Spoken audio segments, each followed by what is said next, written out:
Guys, আজকের আমি এসেছিলাম শুরু থেকে ব্লগ করতে পারিনি কারণ আমার মা কাজে থাকে, তো ফোনটা আমার কাছে থাকে না।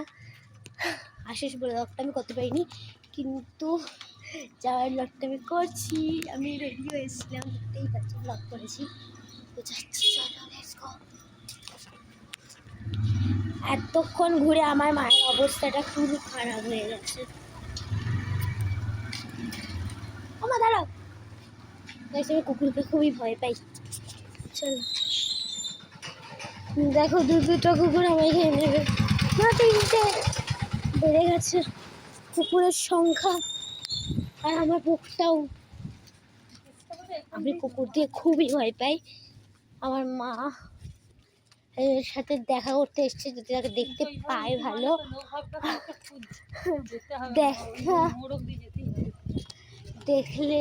দেখা পেলে ভালো।